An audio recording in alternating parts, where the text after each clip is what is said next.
పరిశుద్ధ గ్రంథం నుండి యాకోబు రాసిన పత్రిక 2వ అధ్యాయము 5వ వాక్యాన్ని ఈ ఉదయ కాలంలో మనము చదువుకుందాం. నా ప్రియ సహోదరులారా, ఆలకించుడి. ఈ లోక విషయంలో దరిద్రులైన వారిని విశ్వాసమందు భాగ్యవంతులుగాను, తను ప్రేమించిన వారికి తాను వాగ్దానము చేసిన రాజ్యమునకు వారసులుగాను ఉండుటకు దేవుడు ఏర్పరచుకొనలేదా? దేవుని నామానికి మహిమ కలుగును గాక. చాలాసార్లు మానవుడు, ముఖ్యంగా క్రైస్తవుడు, దేవుడు ఎందుకోసము వారిని ఏర్పాటు చేసుకున్నాడు, ఎన్నుకున్నాడు అనే సత్యాన్ని మర్చిపోతుంటారు. సాతానుడు మర్చిపోజేస్తుంటాడు. అందుకే యాకోబు మనల్ని దేవుడు ఎందుకు ఏర్పాటు చేసుకున్నాడు అనేది తెలియపరుస్తూ ఈ మాటలు రాస్తూ ఉన్నాడు. దేవుని బిడ్డలైన మనలందరినీ కూడా దేవుడు ప్రత్యేక రీతిలో ఏర్పాటు చేసుకున్నాడు. ఎప్పుడు మనల్ని ఏర్పాటు చేసుకున్నాడు? ఎప్పుడు నిన్ను ఎన్నుకున్నాడు? మనం అనుకోవచ్చు, నేను మొట్టమొదటిసారి దేవుని వాక్యాన్ని నమ్మినప్పుడు దేవుడు నన్ను ఏర్పాటు చేసుకున్నాడు. లేదా మాకు తెలిసిన వాళ్ళు ఒక మీటింగ్ తీసుకుపోయారు. ఆ మీటింగ్లో కూర్చున్నప్పుడు అక్కడ వాళ్ళు చెప్తున్నటువంటి మాటలు నా హృదయాన్ని తాకినాయి. లేదా యేసు ప్రభు నన్ను దర్శనం ఇచ్చినప్పుడు దేవుడు నన్ను ఎన్నుకున్నాడు. దేవుని ఏర్పాటు ఈ విధంగా. లేదా కొంతమందికి ఏంటంటే దేవుని ఏర్పాటే తెలియకుండా ఏదో ఆచారబద్ధంగా మా పెద్దవాళ్ళు మందిరానికి పోతున్నారు కాబట్టి మేము కూడా మందిరానికి పోతున్నాము అనేటువంటి ఏర్పాటు యొక్క గ్రహింపు లేక జీవిస్తూ ఉంటారు. దేవుని వాక్యం ఏం చెప్తుందంటే, ఎఫెసీయులకు రాసిన పత్రిక 1వ అధ్యాయము 4 నుంచి 6 వచనాల్లో నీ ఏర్పాటు, నిన్ను దేవుడు ఎప్పుడు ఏర్పరచుకున్నాడు అని రాయబడింది. వాక్యం చెప్పింది, తన ప్రియుని యందు తాను ఉచితముగా మనకు అనుగ్రహించిన తన కృపా మహిమకు కీర్తి కలుగునట్లు తన చిత్త ప్రకారమైన దయా సంకల్పము చొప్పున యేసు క్రీస్తు ద్వారా తనకు కుమారులనుగా స్వీకరించుటకై మనలను ముందుగా తన కోసం నిర్ణయించుకొని మనము తన ఎదుట పరిశుద్ధమును నిర్దోషులమై ఉండవలనని జగత్ పునాది వేయబడక మునిపే ప్రేమ చేత ఆయన క్రీస్తులో మనలను ఏర్పరచుకొనెను. హల్లెలూయా. కాబట్టి దేవుడు నిన్ను ఎప్పుడు ఏర్పాటు చేసుకున్నాడంట? జగత్ పునాది వేయబడక ముందే క్రీస్తులో మనల్ని ఏర్పాటు చేసుకున్నాడు. అంటే ఈ సృష్టి సృజించబడక మునుపు నువ్వు ఎక్కడున్నావు? ఈ సృష్టి ఆరంభించబడక మునుపు నువ్వు ఎక్కడున్నావు? మనకు ఏదన్నా చెప్పమంటే ఈ లోకంలో పుట్టిన తర్వాత నుంచి మన జ్ఞాపకాలు కొన్ని ఉంటే చెప్తాం. చాలా వరకు పుట్టిన తర్వాత జరిగినటువంటివి, ప్రతిరోజు ఉదయం ఏం చేసావు, మధ్యాహ్నం ఏం తిన్నావు, నువ్వు 5వ సంవత్సరము నీ పుట్టినరోజు అప్పుడు ఏం తిన్నావు అంటే ఎవరికైనా జ్ఞాపకం ఉంటుందా? ఎవరి జ్ఞాపకం ఉండదు. ఏదో కొన్ని మర్చిపోలేని విషయాలు, కొన్ని జ్ఞాపకాలు మనసులో ఉంటే అవి చెప్పగలం. కానీ దేవుడు అంటున్నాడు, నీవు జగత్ పునాది వేయబడక మునిపే నువ్వు ఎక్కడున్నావంటే క్రీస్తులో ఉన్నావు. క్రీస్తు నందు నువ్వు ఉన్నావు. క్రీస్తులో నువ్వు జీవిస్తూ ఉన్నావు. ఈ సృష్టి కనపడుతున్న సృష్టి సృజించబడక మునుపు క్రీస్తులో నువ్వు జీవిస్తున్నావు. క్రీస్తులో జీవిస్తున్న నిన్ను దేవుడు ఒక కాలంలో ఈ భూమి మీద ఆయన బిడ్డగా జన్మింపచేసి ఆయనను ఎరగలేని వానిగా నువ్వు జీవిస్తూ ఉండగా ఆయనను ఎరిగేందుకు, దేవుని ఏర్పాటును తెలుసుకునేందుకు ఆయన నీ జీవితంలో ఒక అద్భుతమైనటువంటి దయా సంకల్పాన్ని ఏర్పరిచి ఆయన నిన్ను తన కుమారులుగా స్వీకరించి పరిశుద్ధులుగా నిర్దోషులుగా జీవించుటకు ఎన్నుకున్నాడంట. హల్లెలూయా. మనం ఈ లోకంలో ఎందుకోసం జీవిస్తున్నామంటే పరిశుద్ధులుగా నిర్దోషులుగా దేవుని బిడ్డల్లా జీవించడానికి దేవుని ఎన్నుకున్నాడు. దేవుడు మనల్ని ఎన్నుకున్నాడు. హల్లెలూయా. కాబట్టి ఈ ఏర్పాటును మనం ఎప్పుడైతే మర్చిపోతామో, ఎప్పుడైతే క్రైస్తవుడు దేవుడు తన పట్ల కలిగినటువంటి జగత్ పునాది వేయబడక మునిపే ఆయన కలిగి ఉన్నటువంటి ప్రణాళికను మర్చిపోతాడో ఏమవుతాడు? లోకానుసారిగా మారిపోతాడు. లోక సంబంధమైన క్రియలతో తన జీవితాన్ని అలంకరించుకుంటాడు. లోకపు క్రియలకే అధికమైన ముఖ్యత్వాన్ని ఇస్తాడు. దేవుడు అంటున్నాడు, ప్రియ సహోదరులారా, మరి యాకోబు రాసిన పత్రిక 2వ అధ్యాయం 5వ వచనంలో మరొకసారి ఆ వాక్యాన్ని చదువుదాం. నా ప్రియ సహోదరులారా ఆలకించండి, లోక విషయంలో దరిద్రులైన వారిని, దేవుడు లోక విషయంలో మనల్ని ఎలా ఉండమంటున్నాడు? భాగ్యవంతులుగా ఉండమని చెప్పడం లేదు. లోకములో దరిద్రులుగా ఉండాలంట.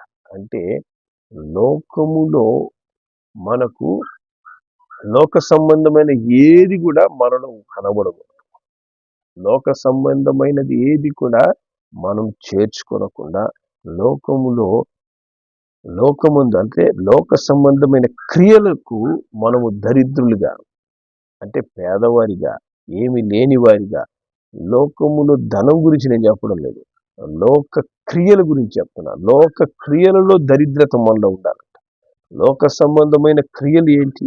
లోక సంబంధమైన క్రియల్లో దరిద్రులుగా ఉండడం అంటే ఏంటి? మనకు అందరికీ తెలుసు. దేవుని వాక్యము ఏం చెప్తుంది? 1 యోహాను 2వ అధ్యాయము 16వ వచనంలో, 1 యోహాను 2:16లో లోకంలో ఉన్నదంతయు ఏముంది? లోకంలో ఉన్నది లోకంనైనయు లోకంలో ఉన్న వాటిని, లోకంలో ఉన్నదంతయు అనగా శరీరాశ, నేత్రాశ, జీవపు డంబం తండ్రి వల్ల పుట్టినవి కాదు, అవి లోక సంబంధమైనవే.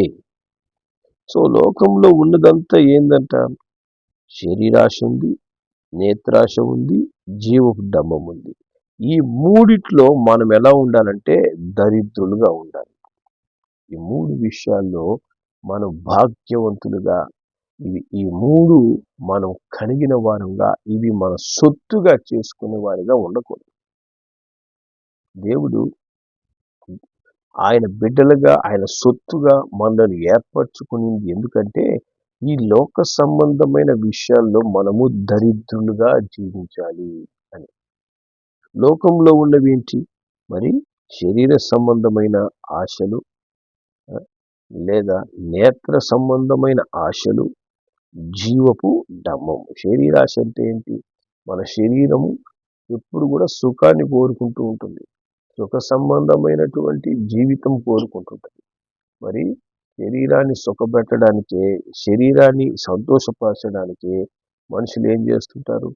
శరీరానికి కావలసినటువంటి వస్త్రధారణ కావచ్చు, నగలు కావచ్చు, శరీర సంబంధమైన సంతృప్తి కొరకు సకలమైనటువంటి సౌకర్యాలు కావచ్చు, అలాగే శరీర సంబంధమైనటువంటి పాపం కావచ్చు, వీటిలో శ్రద్ధాశక్తులుగా ఉంటూ వాటి కొరకే మేము జీవిస్తున్నాం, లోకం కొరకే మనం బ్రతుకుతున్నాం. అలాగే నేత్రాశ, అంటే మన కంటికి ఏది కావాలనుకుంటామో అది కావాలని కోరుకోవడం, కంటికి కనిపించినంత ఆశపడడం. మరి ఇటువంటి నేత్రాశ కలిగినటువంటి జీవితాలు. మరి అలాగే జీవపు డంబం, మన గురించి మనం అతిశయపడతాం, గర్వపడ్డాం, మిడిసిపడ్డాం, నేను అనే అహంకారం, ఇవన్నీ కూడా లోక సంబంధమైనవి. ఈ క్రియలు మనలో ఉండకూడదని దేవుడు చెప్తున్నాడు. దానికి మనము దరిద్రులుగా ఉండాలంట. ఇవి లోక సంబంధమైన స్వభావాలు. ఈ స్వభావాలు మనలో ఉంటున్నాయి అనంటే మనము దేవుని ద్వారా ఏర్పరచబడ్డాము అనే సత్యాన్ని మనం మర్చిపోయాం. నేను దేవుడు ఎన్నుకున్నటువంటి విశేషమైన పాత్ర, దేవుడు ఒక ప్రత్యేకమైన ప్రణాళికలో నన్ను ఎన్నుకొని నన్ను నిలబెట్టుకున్నాడు అనేటువంటి సత్యమునకు మనం దూరం అయిపోతాం. చాలా మంది క్రైస్తవులకు ఉండే ఆలోచన ఏంటంటే దేవుని ప్రణాళిక అనేది నా పట్ల ఏదీ లేదు, ఏ ప్రణాళిక లేకుండా నేను ఈ లోకంలో క్రైస్తవునిగా జీవిస్తున్నాను అని. నీ పట్ల ఏ ప్రణాళిక లేకపోతే జగత్ పునాది వేయబడక మునిపే నిన్ను క్రీస్తులో ఎందుకు జ్ఞాపకం చేసుకుంటున్నాడు దేవుడు? ఏ ప్రణాళిక లేకపోతే నీ కోసం 2000 సంవత్సరాల కిందట ఆయనే భూమి మీదకి, దేవుడే భూమి మీదకు వచ్చి మన పాపముల కొరకు, దోషముల కొరకు సెలవులో అంత ఘోరమైన శ్రమ పొందుకొని మరణించాల్సిన అవసరం ఏంటి? నువ్వు చర్చికి పోవడమే దేవుని గొప్ప ప్రణాళిక. అత్యుత్తమైనటువంటి శ్రేష్టమైన ప్రణాళిక ఏంటంటే నువ్వు చర్చికి కనీసం ఏదో ఒక టైంలో అట్ట కనబడి నేను వచ్చానయ్యా అని అనిపించుకోవడమే దేవుని యొక్క అత్యుత్తమమైన ప్రణాళిక అన్నప్పుడు దేవుడి దారి చూపించి అదిగో అక్కడ నీకు చర్చి ఉంది, పోయి కూర్చొని వస్తా ఉండు అని చెప్పొచ్చు. ఆ తర్వాత మన జీవితంలో ఏం జరగద్దో మనకే తెలియదు. అటువంటి ప్రణాళిక కొరకు దేవుడిని ఏర్పాటు చేసుకున్నట్లయితే, దేవుడు క్రైస్తవులను ఎన్నుకున్నట్లయితే క్రైస్తవుల కోసం ఆయన అంత శ్రమ పడాల్సిన అవసరం లేదు. దేవుని యొక్క ఏర్పాటు నీ పట్ల ప్రత్యేకమైనదిగా ఉంది కనుకనే దేవుడు నిన్ను జగత్పునాది వేయబడక ముందే తన యందు ఉంచుకొని ఉన్నాడు. మరి తగిన కాలంలో నిన్ను భూమి మీదకు నడిపించాడు, నిన్ను రక్షించుకున్నాడు, నీ తన సొత్తుగా చేసుకొని ఈ లోకంలో పరిశుద్ధంగా జీవించుట కొరకు నిన్ను ప్రత్యేకపరుచుకున్నాడు. హల్లెలూయా. ఆ ఏర్పాటును మనం మర్చిపోవడం వలన చాలాసార్లు ఏమవుతాము, తిరిగి లోకంలో కలిసిపోతాం. తిరిగి లోకంలో, ఎందుకంటే లోకము చాలా అధికముగా మనల్ని ఆకర్షిస్తుంది, చాలా ఎక్కువగా ఆకర్షిస్తుంది. మానవుడు చాలా తొందరగా లోకాశలకు ఆకర్షించబడతారు. దేవుని సంబంధమైన ఆశలకు, దేవుని కొరకు జీవించాలనేటువంటి తపనతో కూడిన ఆశ, దానికి ఆకర్షించబడ్డం, లోకానికి ఆకర్షించబడతారు. కాబట్టి దేవుని బిడ్డలైన మనము ఎందుకు నన్ను ఏర్పాటు చేసుకున్నాడు దేవుడు అనే సత్యాన్ని నువ్వు ఎరగలిగినప్పుడే నువ్వు ఈ లోకానికి దూరంగా ప్రత్యేకముగా నువ్వు జీవించగలవు. దేవుని చిత్తం నెరవేర్చేందుకు నిన్ను నువ్వు ప్రత్యేకపరుచుకుంటావు. దేవుడు అంటున్నాడు, ఆ 1 యోహాను 2:15 ఈ లోకమునైనను లోకంలో ఉన్న వాటినైనను ప్రేమించకుడి. ఎవడైనా లోకమును ప్రేమించిన ఎడల తండ్రి ప్రేమ వానిలో ఉండదు. కాబట్టి మనం లోకములో జీవిస్తున్నా కూడా లోకాన్ని ప్రేమించేవారిగా, లోక సంబంధమైన వాటిని ఆశించేవారిగా మనం జీవించకూడదంట. చూడండి, మనకందరికీ ఉదాహరణ ఎవరంటే లోతు భార్య. లోతు భార్యను దేవుడు ఏం చెప్పాడు? లోతుతో సహా నువ్వు బయటకు వచ్చేసేమ్మా, నువ్వు చక్కగా మరి ఎక్కడ క్షేమమైన స్థలం ఉందో ఆ స్థలానికి వెళ్ళిపో అని లోతు భార్య కూడా దేవదూతల ద్వారా ఆజ్ఞ వచ్చింది. కానీ యేసుప్రభు ఏం చెప్తున్నాడు? లోతు భార్యను మీరు జ్ఞాపకం చేసుకోండి అన్నాడు. జ్ఞాపకం చేసుకోమంటున్నాడంటే అది చాలా ముఖ్యమైనటువంటి విషయం. లోతు భార్య ఏం చేసిందంట? వెళ్తా వెళ్తా ఒక్కసారి సొదొమ గొమొరలో ఉన్నటువంటి శరీరాశ ఎంత బాగునింది, సొదొమ గొమొరలో ఉన్నటువంటి నేత్రాశ ఎంత ఆకర్షణీయం, సొదొమ గొమొరలో ఉన్నటువంటి ఆ జీవపు డంబం నాకు కావాలి అని ఆశపడి ఏం చేసిందంట? వెనక్కి తిరిగి చూస్తుంది. తిరిగి నువ్వు చూడొద్దు అన్నప్పుడు వెనదిరిగి చూసి మళ్ళా వాటిని ఆశపడుతూ, అయ్యో నా సొదొమ గొమొర, అయ్యో నా సొదొమ గొమొర నుంచి బయటకు వచ్చేస్తున్నాను ఏంటి నేను, నాకు లోకం కదా కావాల్సింది అని అక్కడ ఏమైపోయిందంట? దేవుని ఆశీర్వాదాలు కోల్పోయి ఉప్పు స్తంభముగా ఇప్పటికీ చిరస్థాయిగా అక్కడ నిలిచిపోయింది. సొదొమ గొమొర దగ్గర ఉప్పు స్తంభం అనేది ఇప్పటికీ మన కళ్ళ ముందు ఉంది. పరిశుద్ధ గ్రంథంలో కూడా దేవుడు ఏం చెప్తున్నాడు? సొదొమ గొమొర దగ్గర ఉప్పు స్తంభం అయిపోయినటువంటి ఆ లోతు భార్యను మీరెప్పుడు జ్ఞాపకం చేసుకుంటూ ఉండండి అని దేవుడు చెప్తున్నాడు. ఆమెను జ్ఞాపకం చేసుకునేది మనం కూడా లోకం పోయి పరిగెత్తడానికి కాదు, లోకముని ప్రేమించడం వల్ల ఆమె పొందుకున్న ప్రతిఫలాన్ని గ్రహించి మనము ఎందుకోసం దేవుడు నన్ను ఏర్పాటు చేసుకున్నాడు, దేవుడు నా పట్ల కలిగినటువంటి ఆ అత్యున్నతమైన ప్రణాళికలో నేను ఎంత దూరం ప్రయాణించాను ఇప్పటి వరకు, నా ప్రయాణం ఎంతవరకు సక్సెస్ అయింది.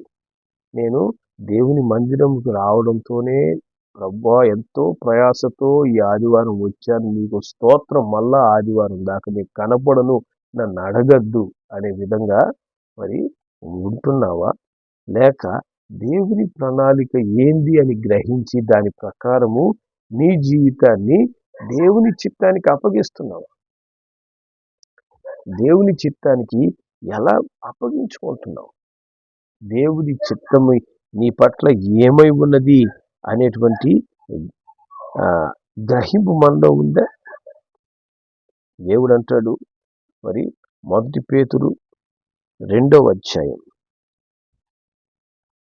1 పేతురు 2వ అధ్యాయము 9వ వచనంలో దేవుని వాక్యం చెప్తుంది, అయితే మీరు చీకటిలో నుండి ఆశ్చర్యకరమైన తన వెలుగులోనికి మిమ్ములు పిలిచిన వాని గుణాతిశయములను ప్రచురము చేయు నిమిత్తం ఏర్పరచబడిన వంశము, రాజులైన యాజక సమూహం, పరిశుద్ధ జనం, దేవుని సొత్తైన ప్రజలై ఉన్నారు. హల్లెలూయా. దేవుడు చెప్తున్నాడు ఇక్కడ, చీకటి నుండి ఆశ్చర్యకరమైన తన వెలుగులోనికి మిమ్మల్ని దేవుడు నడిపించాడు కదా. ఒక కాలంలో చీకటి క్రియలు మన జీవితంలో ఉన్నాయి, చీకటే మనకు వెలుగుగా ఉండింది, చీకటిలోనే మనం నడుస్తూ ఉన్నాం, మరి లోకపు క్రియలన్నీ మన జీవితాల్లో ఉన్నాయి. కాబట్టి ఆ చీకటి నుంచి ఆశ్చర్యకరమైనటువంటి వెలుగైన ఆ యేసయ్య యొద్దకు మనం వచ్చినప్పుడు మనం వెలిగించబడినప్పుడు మనము వెలిగించబడిన మనల్ని దేవుడు ఎందుకోసం పిలిచాడంట? ఆయన గుణాతిశయములను ప్రచురము చేయు నిమిత్తము ఏర్పరచబడిన వంశం మనం. దేవుని గుణగణాలు మనము కలిగి జీవించడమే మొట్టమొదట నువ్వు చేయాల్సినటువంటి దేవుని పని. నిన్ను దేవుడు ఎందుకు ఏర్పాటు చేసుకున్నాడంటే మళ్ళా లోక సంబంధమైన క్రియలు, లోక సంబంధమైన స్వభావము మనలో స్పష్టంగా చూపించడానికి కాదు. మనము దేవుని గుణగణాలు కలిగి జీవించాలంట. హల్లెలూయా. దాన్ని ప్రచురం చేయాలి. ఎలాగా? నీ జీవితం ద్వారా, నీ మాటల ద్వారా, నీ క్రియల ద్వారా, నీ నోటితో ఇతరులకు యేసు ప్రేమను ప్రకటించుట ద్వారా, ఈ విధంగా యేసుని గురించి ప్రకటించడానికి నువ్వు ఏర్పాటు చేయబడిన వంశం. దేవుడిని ఏర్పాటు చేసుకోలేదా అంటే నువ్వు సంఘ సభ్యత్వం తీసుకొని సంఘంలోకి వెళ్ళడానికి కాదు నిన్ను ఏర్పాటు చేసుకుంది. కొంతమంది దానికి కూడా రారు, సంఘానికి కూడా కనీసం. దేవుడు ఏమంటున్నాడు? నువ్వు ఎక్కడ నివసిస్తున్నావో అక్కడ దేవుని గుణాతిశయములు ప్రచురం చేయాలి. హల్లెలూయా. ప్రచురం చేయడానికి నిమిత్తమే నువ్వు ఏర్పాటు చేయబడిన వంశం అంటాం. దేవుడు ఒక నిన్ను తన వంశముగా, నీ లోక సంబంధమైన వంశం నుంచి దేవుని వంశంలోనికి దేవుడు నిన్ను తీసుకొచ్చాడు. నీ వంశాన్ని దేవుడు మార్చాడు. హల్లెలూయా. చాలా మంది ఆ సత్యాన్ని మర్చిపోయి, నేను మా అమ్మ పోలిక, మా నాన్న పోలిక, మా తాత పోలిక. ఏంటి పోలికలు? ఈ పోలికలన్నీ కూడా దేవుళ్ళలోనికి వచ్చిన తర్వాత నూతన సృష్టిగా మనం మారాం. పాత పోలికలన్నీ గతించిపోయినాయి, పాత క్రియలు గతించిపోయినాయి, అన్నీ కొత్తవి అవ్వాలి. నేను ఇంకా మా తాత పోలికలా బతుకుతాను, మా అమ్మ పోలికలా బతుకుతాను, మా అమ్మ పోలికలా ఉంటాను, మా నాన్నలా నేను ప్రవర్తిస్తాను, మా మా పూర్వీకులు చేసినటువంటి చెడ్డ క్రియలన్నీ కూడా నాలో చక్కగా కనిపిస్తాయి అంటే ఇంక దేవుడు ఎందుకు నిన్ను ఏర్పాటు చేసుకుంది? ఎందుకు మనల్ని దేవుడు రక్షించుకున్నాడు? మనకు మారు మనసు రక్షణ అనుభవం లేకుండా జీవించడానికే మనల్ని దేవుడు ఎన్నుకునింది. మన క్రియలు మారిపోవాలి. ఏ క్రియలు రావాలి? దేవుని యొక్క గుణగణాలు మనలో కనపడాలంట. హల్లెలూయా. దేవుని యొక్క గుణాతిశయములు ప్రచురం చేయు నిమిత్తం ఏర్పరచబడిన వంశం మనం, రాజులైన యాజక సమూహం. హల్లెలూయా. మనము రాజాది రాజు అయినటువంటి యేసు వంశమై ఉన్నాం. ప్రధాన యాజకుడైనటువంటి యేసయ్య వంశమే ఉన్నాం కాబట్టి ఆ రాజరికము, ఆ యాజకత్వము మనలో ఉండాలి. హల్లెలూయా. మనము దేన్ని పరిపాలించాలి? మనకు దేవుడేమి నువ్వు నా బిడ్డ అవ్వగానే ఇదిగో నేను నెల్లూరు పట్టణాన్ని నీకు ఇస్తున్నా, నువ్వు పరిపాలించలేదా, నువ్వు ఉండే ఊరిని నేను నీకు ఇస్తున్నా అని చెప్పడం లేదు. దేవుడు ఏం చేస్తున్నాడు? నువ్వు ఉన్న ప్రాంతాన్ని నీకు ఇస్తున్నాడు. ఎట్లా ఇస్తున్నాడంటే ఆత్మలో ఇస్తాడు. ఆ ప్రాంతాన్ని నువ్వేం చేయాలి? ఆ ప్రాంతాన్ని పట్టి పరిపాలిస్తున్న దురాత్మ శక్తులు నశించిపోయి దేవుని రాజ్యం అక్కడ కట్టబడాలని నువ్వు ప్రార్థించాలి, నువ్వు ప్రచురం చెయ్యాలి. అక్కడ ఉండే జనులను ప్రభు వైపు నడిపించేందుకు నువ్వు ఏర్పరచబడిన రాజులైన యాజక సమూహం. వారి కొరకు నువ్వు యాజకుడిగా ప్రార్థన చేయాలి. వారికి విరోధంగా పనిచేస్తున్న దుష్ట శక్తులు నశించిపోవాలని వాటిని ఆత్మలో నువ్వు పోరాడాలి, వాటిని ఎదిరించాలి. నాకు ఏ పని లేదు, నాకు దేవుడు ఏ బాధ్యత అప్పగించలేదు అనే విధంగా జీవించడానికి కాదు దేవుడు మనల్ని ఎన్నుకుని.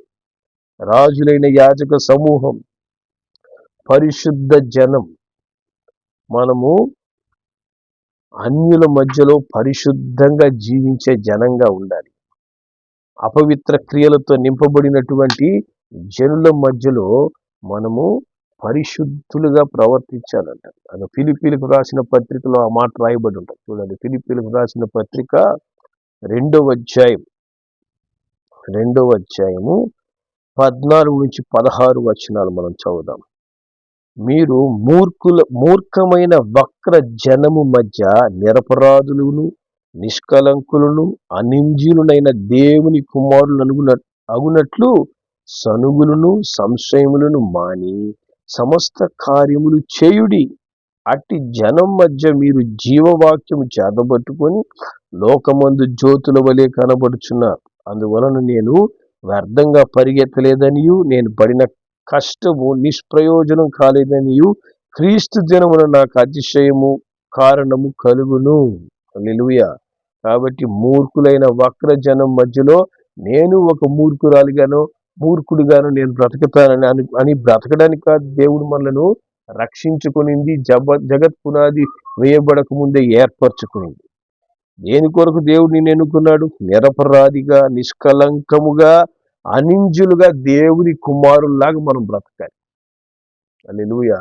ఎవరిలాగా బతుకుతున్నావు అంటే, నేను మా నాన్నలాగా, మా తాతలాగా, మా అవ్వలాగా, మా అమ్మలాగా కాదు, నేను దేవుని కుమారుల్లా బ్రతుకుతాను. మన ఆత్మకు పురుషుడు స్త్రీ అనేటువంటి ఇది లేదు. మన శరీరంలోనే పురుషుడు స్త్రీ అనే స్వభావం. ఆత్మకు స్త్రీ పురుష భేదం ఉండదు. కాబట్టి మనం అందరం కూడా కుమారులమే. కాబట్టి దేవుని కుమారులుగా మనం జీవించాలంట. ఎలా జీవించాలి? సనుగులు, సంశయాలు ఇవన్నీ మాని, అనవసరమైన గొడవలు, తగువులు, ఇలాంటి అనవసరమైన సంశయాలు అన్ని పక్కన పెట్టి, అనవసరమైన డౌట్లన్నీ కూడా, అనుమానాలన్నీ పక్కన పెట్టేసేసి, మనం ఈ జనాల మధ్య, ఎటువంటి జనము? మూర్ఖమైన వక్ర జనం మధ్య, లోకములో మనము జీవవాక్యాన్ని చేతపట్టుకొని లోకానికి ఒక వెలుగులాగా, జ్యోతిలాగా మనం నిలబడాలి. లోకానికి ఒక చీకటిలాగా, నాలోనే చీకటి ఉంది, నేను నీకేంది నీకు వెలుగు చూపించేది అనే విధంగా మనం చీకటి బ్రతుకులు బ్రతకూడదు. లోకానికి ఒక జ్యోతిగా దేవుడు మనను ఎన్నుకున్నాడు. అట్ట మనం వెలుగుతూ ఉన్నప్పుడు నీ ప్రాంతానికి, నువ్వు పనిచేస్తున్న స్థలంలో, నువ్వు చదువుకున్న స్థలంలో, నీ కుటుంబానికి, మీ రక్త సంబంధికులు, వీళ్ళందరి ముందు ఏంటంటే, మాలాగా వీడు జీవించడం లేదే, మాలాగా ఈమె ప్రవర్తించడం లేదే, మాకు వేరుగా ఉంది ఈమె ఆలోచన, మాకు వేరుగా ఉంది ఇతని ప్రవర్తన అని నీ గురించి నీ సొంత వాళ్ళు సాక్ష్యం చెప్పాలా, నీ చుట్టుపక్కల వాళ్ళు సాక్ష్యం చెప్పాలా. అంతేగాని ఈమెన వచ్చిందా గొడవలు పెడుతుంది, ఇతన వచ్చాడా రచ్చ చేస్తాడు అనేటువంటి సాక్ష్యాలు మనకు ఉండకూడదు. ఆ సాక్ష్యాలు మనం ఉన్నావి అంటే మనం దేవుని బిడ్డలుగా, దేవుడు మనల్ని ఎందుకు ఎన్నుకున్నాడు అనేటువంటి ఆ దర్శనాన్ని మనం కోల్పోయాం. దేవుని ఆలోచనకు దూరంగా మనం ప్రయాణం చేస్తున్నాం. చీకటికి మళ్ళా మనం అప్పగించుకున్నట్టు లెక్క.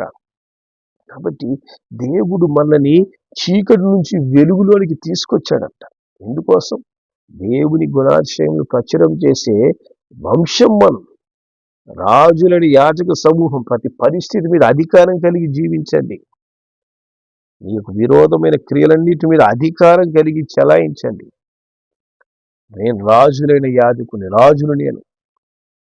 ఈ పట్టణం మీద నాకు అధికారం ఉంది. నేను ఈ పట్టణంలో ఉన్నానంటే, నేను ఈ ప్రాంతంలో ఉన్నానంటే, ఈ ప్రాంతం మీద దేవుడు నాకు అధికారం ఇచ్చాడు. నేను రాజుగా జీవిస్తాను. ఈ ప్రాంతంలో దేవుని బిడ్డలకు విరోధముగా, దేవుని రాజ్యానికి విరోధంగా ఏ పని చేస్తున్నా దాన్ని నేను ఎదిరిస్తాను. పిరికితనంతో భయపడి పారిపోతుంటాను దేవుని బిడ్డలు. ఎప్పుడు ఒక ప్రాంతాన్ని మీరు జయించగలరు? రాజులుగా దేవుడు నేను ఎన్నుకున్నానయ్యా అంటే, నేను బానిసగా ఉండడానికి కూడా నేను అర్హుని కాదు. నేను పురుగు, చెత్త, మట్టి, అదేదో నేను ఆదివారం వచ్చి వెళ్తున్నాను తప్పనించి నాలో ఏది లేదయ్యా. నిన్ను నీవు ఎరగనంత వరకు బానిస బ్రతుకే.